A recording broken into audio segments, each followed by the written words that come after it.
Today, the trend of hybrid inverters is increasing very rapidly, and many people now prefer hybrid inverters, or in other words, they prefer hybrid solar systems. The biggest reason people prefer this system is that it gives you the grid export feature along with battery backup. But if a hybrid system is installed with wrong planning, then you will not get proper battery backup during power cuts, and your electricity bill will also not reduce. Instead of benefits, you will only face losses. That is why in today's video, we will talk about 5 common mistakes. If you avoid these mistakes, you can install a system that gives you good battery backup during power cuts and also reduces your electricity bill. The first mistake is choosing the wrong size inverter. When most people install a solar system at home, they directly ask the installer what size inverter will be suitable. The installer usually gives an estimate and suggests a certain inverter size. But this method is wrong. You should properly calculate the load of your house. Based on that calculation, you should select the inverter. For example,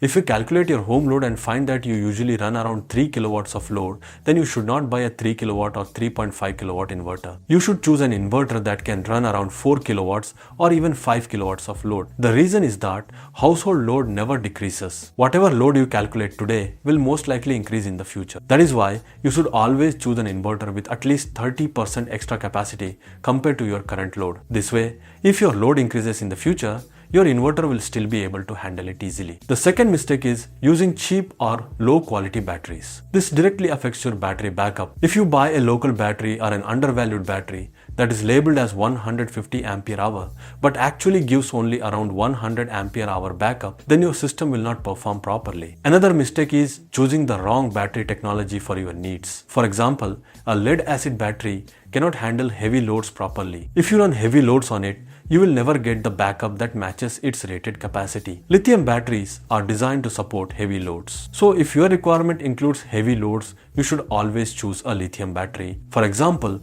from a 150 ampere hour lead acid battery, you can usually get around 1 unit of electricity. But this also depends on the load you are running. If you run a load of around 200 to 300 watts, then you may get close to 1 unit. But if you run 500 watts or 700 watts on the same battery, then instead of 1 unit, you may get only around 0.5 or 0.6 units. And this example is for a good quality battery. If you buy a cheap local battery, you may not even get half a unit. So, in the case of lead acid batteries, the load directly affects the battery backup. If you want to run heavy loads, even around 1 kilowatt, then I recommend choosing lithium batteries instead of lead acid batteries. With lithium batteries, even if you run a load close to their full capacity, you will still get the expected backup according to the battery capacity. However, even in lithium batteries, we usually set a safety percentage so the battery does not discharge completely. For example, in my lithium battery setup, I have set the limit at 10%. If the battery level reaches 10%, the system automatically gives a low battery warning. And when it reaches 5%,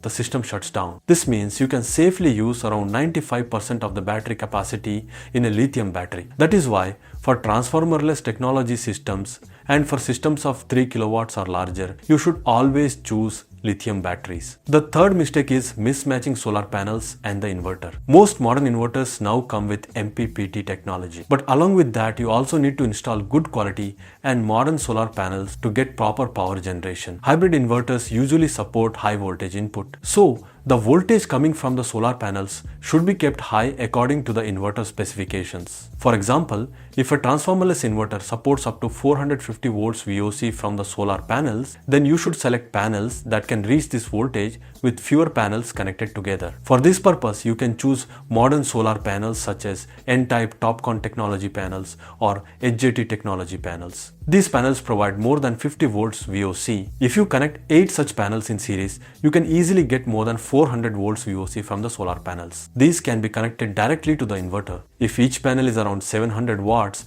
then 8 panels together can create a solar system of around 5.6 kilowatts. Because the market now offers solar panels above 600 watts capacity. By connecting 8 panels in series, you can create around a 5.6 kilowatt system on a single inverter string. So with modern inverters, you should always choose modern solar panel technology. The fourth mistake is having unrealistic expectations from the system. Many people expect more battery backup from their system even though the system was not designed according to their needs. First, you must choose the battery according to your load requirement. Earlier, we talked about choosing battery technology according to the load. Now, you also need to choose the battery capacity according to how long you want the load to run. For example, We discussed that a 150 ampere hour battery may give around 1 unit of electricity. But if you run heavy loads, you may get only half a unit. This issue can be solved with lithium batteries because they provide accurate capacity. So first calculate how much load you want to run and for how long. For example, if you install a 3 kilowatt solar setup, but you normally run only 2 kilowatts of load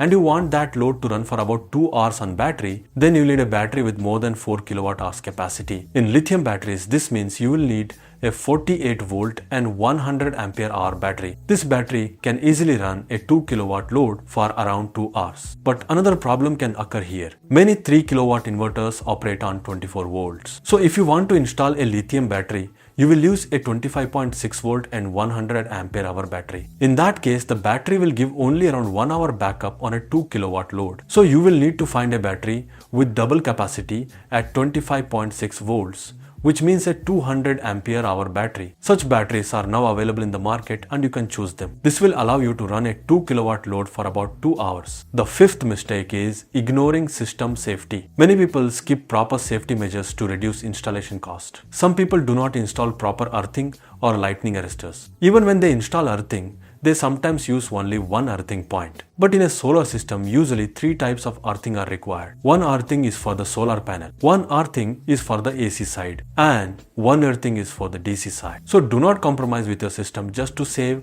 a small amount of money. Your solar system is expected to run for many years. Trying to save 500 or 1000 rupees can damage your system. That's why you should always install proper earthing for the entire system. You should also install all safety devices. This includes an ACDB box, a DCDB box, and a lightning arrestor. These are the 5 most important mistakes. If you avoid these mistakes, you can build a proper and efficient hybrid solar system. If you still have confusion or if you have any questions related to this system, you can write your question in the video comment box. We will reply to your comment and guide you about your problem. That is all for today's video.